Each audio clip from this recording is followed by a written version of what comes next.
brought to you by Knights of Awakening. This is the Labyrinth.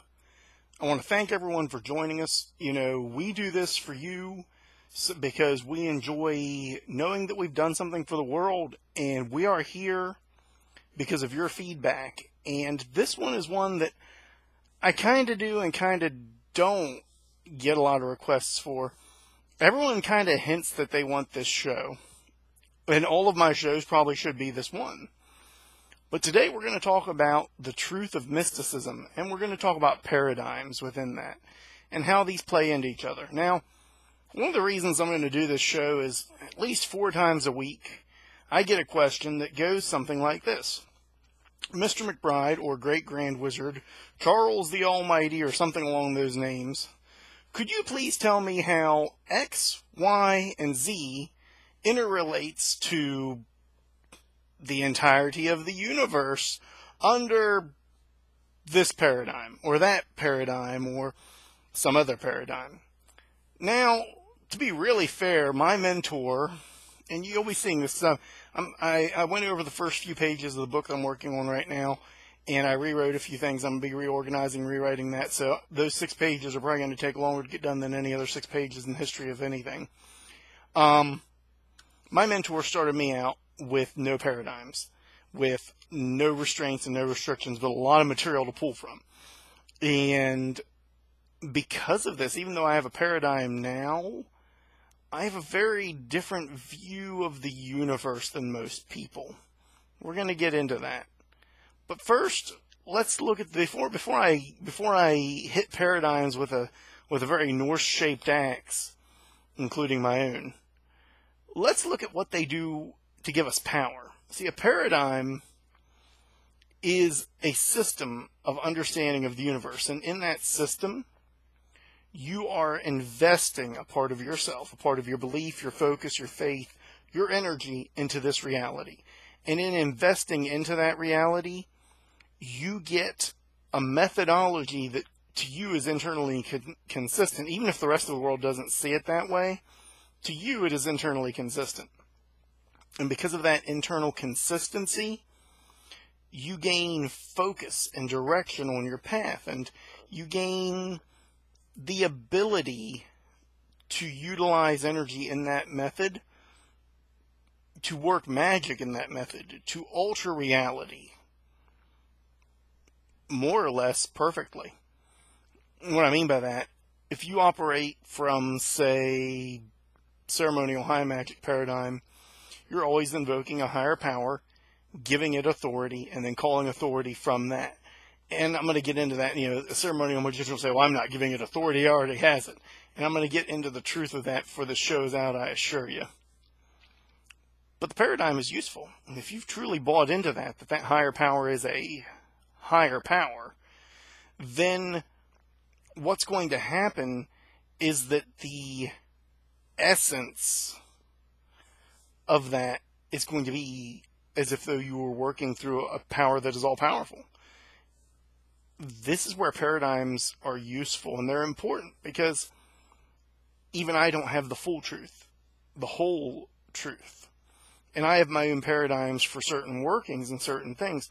And part of that's because there's no real good way for me to explain what it is I do to others without having a paradigm of my own that they can relate to.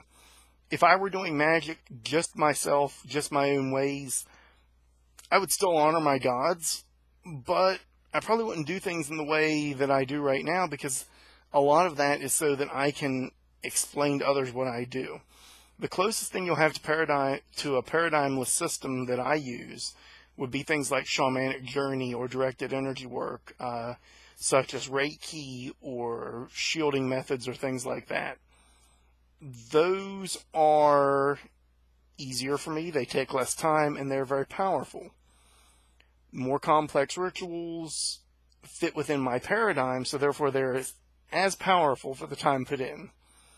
But I recognize a lot of that exists so that I can relate to everyone else, and so that they can relate to me. Within that, paradigms have an importance in the ability to explain things.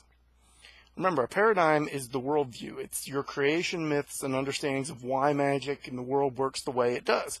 And inside your own paradigm, your faith in that has to be absolute for it to have any value whatsoever. If you don't have true belief and faith in your paradigm, it won't do anything for you. So you have to be able to suspend disbelief. And you have to be able to do that so well that the paradigm is functional, or you have to buy into it. And we always say that there's buying in and there's selling out. Buying in is when you truly take on the belief of something so that you gain the benefits of it. Whereas selling out is paying lip service to an ideal because it sounds good. I truly believe in the Norse gods. I truly believe in their power and their ability. But I also know that they are an aspect of me.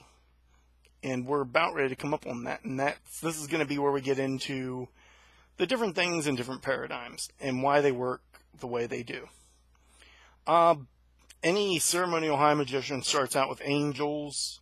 And I should say any ceremonial high magician working off the Golden Dawn or the Thelma starts with angels and gods, God preferably in their view, higher powers. And in that system, in that paradigm, they give absolute faith and belief in it. And they start by doing a lesser banishing pentagram ritual until such point that it has been ingrained in them that what they're feeling is the truth and the reality of it. Other systems use lower powers. They use offerings to spirits of the underworld or of darkness and death. Or in ceremonial high magic, after you've worked with the higher powers, you do move on to lower powers, as it were. Powers that are base and what we would call dark by most systems. And then there are systems that use personal power, which are usually more physically oriented, such as Qigong and things like that. There are methods of Qi magic out there. They are very, very hard to find and even harder to teach and be taught within. What do all these things have in common, you know? And before we get into what they have in common, let me hit some other systems, because I feel like I rushed that. Your Norse methods work on sympathetic magics, things like animal spirits and animal bones and skins, relics, runes, gods and goddesses, of course, communing with spiritual powers, powers of the land, powers of other planes. Ultimately, at the end of the day, you're buying into this system. And that's what I want to hit on next, I guess, is the nature of these systems. You know, they're all very different. So before we hit on what they have in common, let's hit on some of these differences. You know, you have some beliefs where there's one afterlife and there's this world. You know, there's the world above and the world below. And then you have a belief system where there's the world above and the world below, which is where we're at, and then the world way below, which you don't want to go there. And then you have other systems in which you have 9 worlds for the Norse, or 31 worlds, or 330 worlds, or an infinite number of worlds. And it's really, really arbitrary, isn't it? I mean, when you look at it, it works. And that's the first thing they all have in common, is if you've bought into the system, if you truly believe it, it's working. Your magic will be powerful and effective. No one will question that. There's a reason why there are so many resources on Golden Dawn methods, which are basically, everyone's going to hate this, Christian high magic. Or rather, I should say Abrahamic high magic, because they're working with God, but they're not working necessarily with, the Father, the Son, and the Holy Spirit. So they're Abrahamic high magic. There is a reason why there's so many books on that, and then Thelma, which is an offshoot of that, and then Wicca, which is really taking all of that and throwing, this is going to sound so unfair, most Wicca, not all, but most Wicca is taking all of that ceremonial mysticism from those methods and then throwing a naturist's blanket over top of it. And then you have your other pagan methods, which generally take from tribal methods that involve working with ancestors, working with land spirits, working with guiding spirits, and things of that nature, and they throw their own blanket on top of it. These are usually a little bit more intuitive. So these are some of the differences, and you notice there's all these different differences. Well, what are the things they have in common? Well, they all start with having faith in the system, a true dedicated belief and overcoming self-doubt, doubt of the system, doubt in the way things work within the system. They all start by overcoming that part of the mind that says this can't happen, and then throwing it into the mode where it can. And they all have a series of exercises and methods ranging from rituals to meditations to out-of-body experiences to inner-body experiences, going to lower or higher planes. What it is, I don't know if I should give this away to everyone, but what this is that you are effectively conditioning yourself to use this system. Now that's a thought for you. You're conditioning yourself to believe completely in this system so that you can use it fully, without question, without issue of any kind. Let that sink in for a second. All of them start with the conditioning process, the basic exercises. So what else do they have in common? Well, they all say that if you have enough faith, you can achieve anything. If you have enough faith in God, the ancestors, the angels, Lucifer, Odin, whatever. Why faith? What they're really saying is if you have enough focus, enough intensity of focus, and the ability to hone your will onto a single point, you can achieve anything. It's easier to hone your will onto an abstract concept, such as Odin achieving something beyond your physical means, because you believe in a power like that. It's easier to believe in an archangel providing protection over your home than to believe that your will alone could do so. These paradigms are a way of honing and focusing. The truth of magic is that it is your focus, your intensity, and your willpower. And there are many ways to increase that. There are many ways to wield it and amplify it. And there are some things that are built into the human psyche. There are certain shapes and symbols that get used and reused, like the hexagram and the pentagram, because the nature of these symbols is they trigger something in the mind because of the way they're shaped, because our brain is trying to put them together and take them apart constantly to figure out how it's seeing what it's seeing. And that gives it power. So, that's the truth. That's the destruction of all that you know. Your paradigm is a tool that, if everyone else's works as well as yours, then it is no longer completely true. That's a hard reality for most people. That hurts. After all, there are 9 realms, or there are 31 realms. So there are 72 demons, or 72 jinn, or 72 gods. And yet, no matter what you call them, those 9 realms allow you to project to places. And those 31 realms allow you to project. And those 72 gods, or demons, or angels, or jinn, give you something.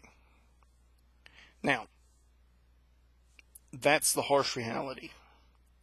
I'm going to give you a softer part of that reality. My belief within this is that many, many things exist.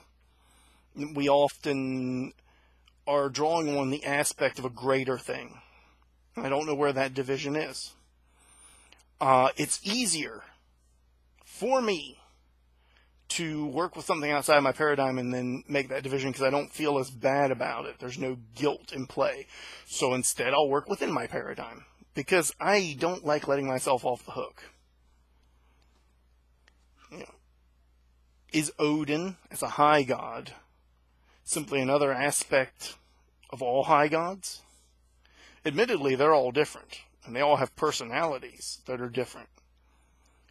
But are they an aspect of the same flow and the same current? To some degree, possibly. Maybe yes.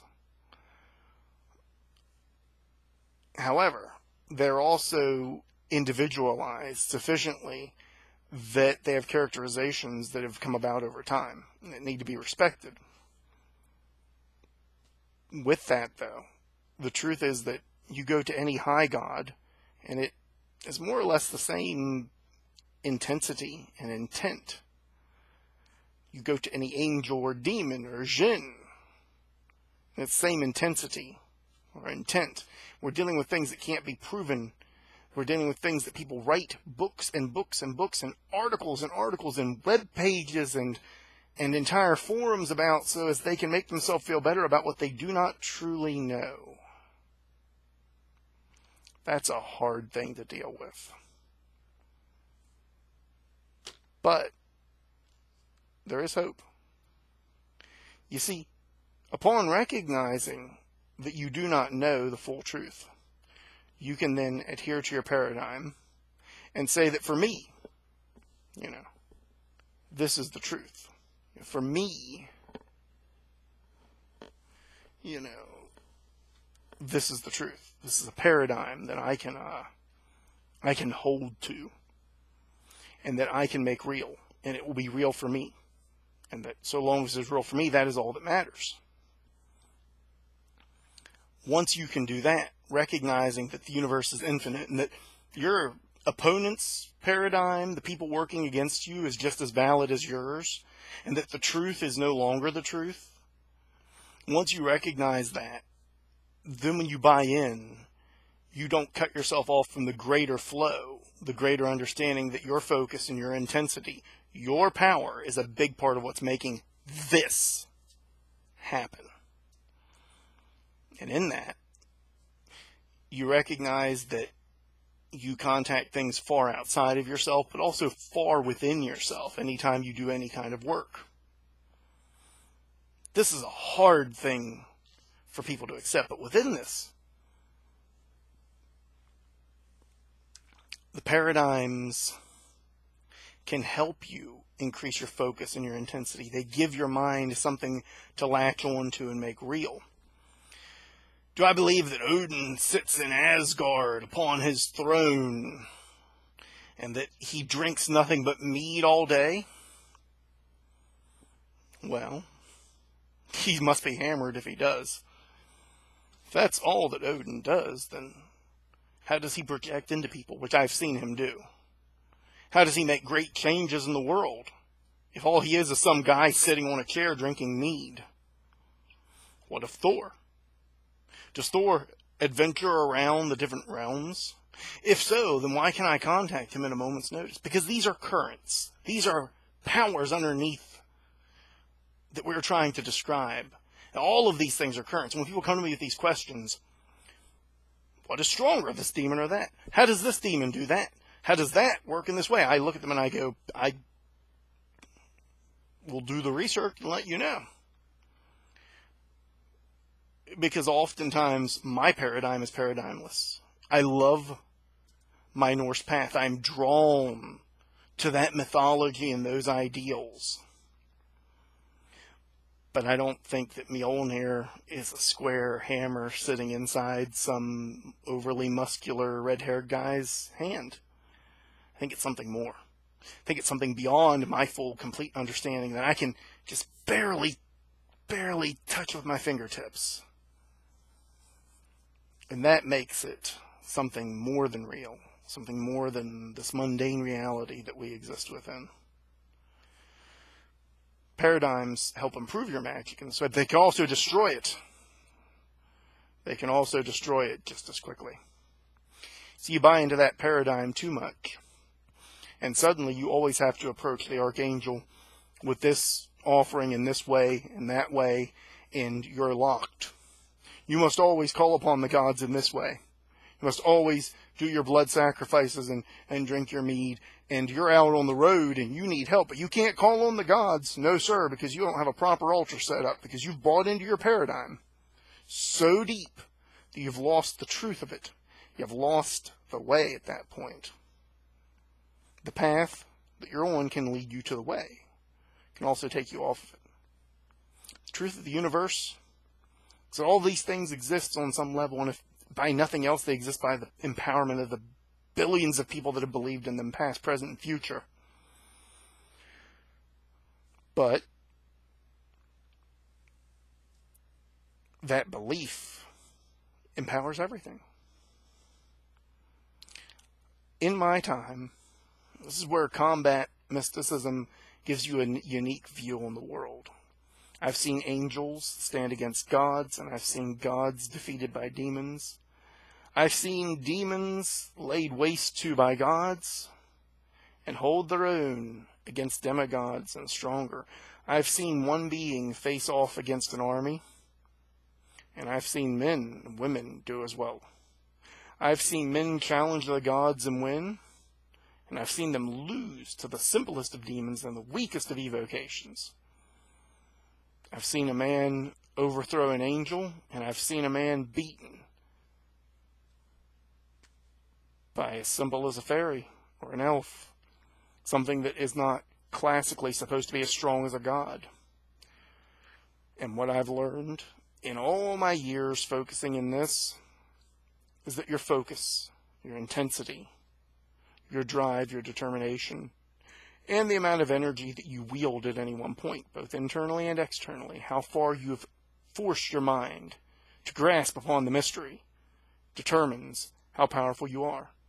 Your meditations are meant to dive into the universe, to gain an awakening and an understanding of all that is, so that you can grasp upon it. And you dive into yourself to recognize that the self is infinite, and you have as much power internal as there is external. I'll leave you with this. This is a really rough episode for most people, and it's a very hard episode to do. And I probably won't be happy with this one. I'll probably wind up doing it again and again. And I think I've done one episode of this before like this, but nevertheless, this does give us one point of hope, even as hard as this episode is to take in. And that hope is this: if paradigms allow us to amplify who we are through them, and yet nothing is completely true, then that means those things we hold to be true are as true as we hold them to be. And they are as true as we are able to enforce and uphold the ideals behind them. So as a Norseman, my ideals of what it means to be right and good in this world are true because I have the power to uphold them. And for you, this is the same. Now that's a little bit of hope. That's a bright light in this bit of darkness for this. You know, I think the KOA symbol kind of hits on that too, the bright light in the darkness. If you notice, we like to do the white on the black. That's it on paradigms. I'll cover into this more. I'm going to talk more on deep meditations and things like that in the future. But for now, I want to thank you for listening. Thank you for your time. This went on way longer than I expected it to. Like, share, and subscribe if this had any value to you at all. Get the word out there. I share my video at, tens of groups, but that only has a limited impact. And if you followed this from Facebook, recognize that even if you've seen my video pop up 15 times, that might only reach 30 people. So within that, if you found this of value, share it. Share it into other groups that I haven't made it into. Share it on your wall. Share it among friends. Pass it along in messages. Make this the crack of the metaphysical world, if you will. Pass it along to everybody until everybody's had a chance to try it. Now, maybe not crack. I really hate drug comparisons. Make this, I don't know. You figure out what to make it. Make it something impressive. Because I think there was value in this one. Of all the episodes I've done, this one may have had some of the most value in it today. Thank you for your time again.